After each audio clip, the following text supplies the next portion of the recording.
touche à tout, bienvenue sur cette nouvelle vidéo. Aujourd'hui je réalise un cadeau de Noël pour mes invités qui est assez simple et qui fera très plaisir puisqu'il est personnalisé. Donc il s'agit d'un cadre photo avec des photos personnalisées à chacun. Donc c'est assez utile puisque ça permet finalement d'éviter des albums photos qu'on va jamais voir et ça permet d'être affiché dans des salons ou des chambres. Le cadre photo est totalement en récup puisqu'il s'agit d'anciens cadres où la vitre en verre s'est cassée ou dont on a perdu l'utilité. C'est assez simple à réaliser, j'espère que ça vous plaira. N'hésitez pas à vous abonner à ma chaîne et à commenter, ça me fera très plaisir de lire vos commentaires. La première étape ici, c'est de prendre la mesure de notre cadre puisqu'il s'agit de récupération, ou si vous avez par miracle pu conserver le fond, gardez-le et utilisez-le pour finalement réaliser cet objet de décoration. Ensuite, une fois que notre fond est découpé aux bonnes dimensions, on peut s'attaquer à le peindre. Donc pour cela, j'utilise une peinture noire acrylique que je vais appliquer au rouleau légèrement humidifié. Il ne faut pas oublier de croiser lorsqu'on peint au rouleau pour avoir une couche vraiment fine et sans vraiment de démarcation entre les passages horizontaux et verticaux. On va réaliser 2 couches pour que l'ensemble soit réellement opaque. J'ai choisi d'utiliser une peinture noire pour que les photos ressortent beaucoup sur ce fond et qu'on n'ait pas de difficulté à discerner les couleurs des photos. Une fois que j'ai fini de réaliser mon fond, je peux accélérer son séchage en utilisant un sèche-cheveux, toujours à environ 20 cm pour éviter le cloquage de la peinture. C'est très important pour éviter d'avoir un fond finalement raté parce qu'on a voulu sécher trop vite et trop fort. Donc sur ce fond sec, je vais réaliser des taches de peinture pour donner un côté un peu arty à mon objet. Donc pour cela, j'utilise une peinture légèrement diluée à l'eau que je vais venir projeter sur mon fond à l'aide d'un pinceau. J'utilise pour cela une peinture blanche et une peinture rose pour rappeler les couleurs du cadre puisque c'est quelque chose qui est assez girly. Donc j'ai voulu des couleurs assez roses, rose pastel, blanche, grise.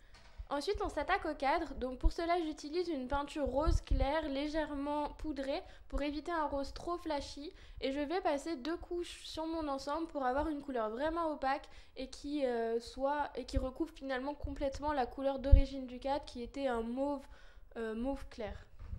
Donc comment je réalise ce rose? J'utilise mes couleurs primaires que j'utilise globalement tout le temps.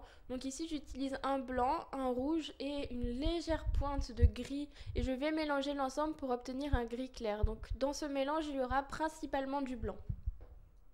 Ensuite, pour pas avoir un cadre finalement tout simple, je vais réaliser des sortes de lasures sur mon cadre.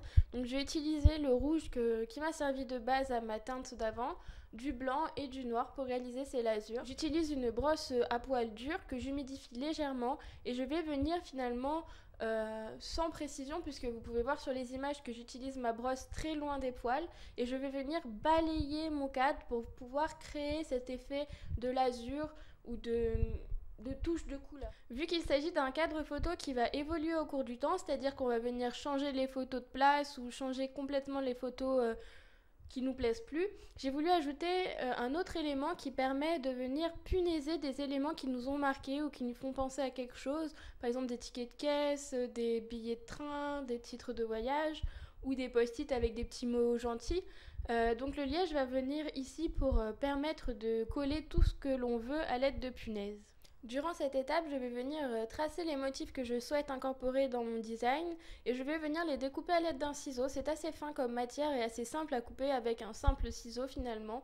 Et ensuite, je vais venir coller mes éléments avec de la colle à bois. Ici, c'est pas très grave si la colle déborde puisque si on l'étale avec un pinceau, elle devient invisible au séchage. On arrive à l'étape ultime de cette vidéo qui consiste à tendre les cordes pour fixer nos photos. Donc pour cela, j'utilise une perceuse où je vais percer aux endroits que je délimite à l'aide de ma règle. J'essaie de mesurer l'espace entre mes cordes de part et d'autre de mon cadre pour qu'on ait des cordes parallèles entre elles et qu'on puisse mettre plusieurs photos sur la même corde sans qu'elles se chevauchent. Donc ensuite j'utilise une perceuse avec une mèche à bois et je vais réaliser des trous assez fins pour qu'il y ait finalement que la place pour la corde et que ça ne soit pas très visible à l'œil nu. On aurait pu aussi coller les cordes derrière le cadre, mais c'est pas ce que j'ai voulu faire ici parce que je pense que dans le temps il y a un risque pour que la corde se détache. Donc ensuite, lorsque mes cordes sont bien tendues, grâce à des doubles nœuds, je vais utiliser des petites pinces en bois qui se trouvent dans tous les magasins de loisirs créatifs ou de décoration. Globalement, le paquet de 20 petites pinces à linge en bois coûte moins de 2 €. et je trouve que ça rend plutôt bien. Je vous laisse voir le final et n'hésitez pas à mettre un petit pouce si ça vous a plu.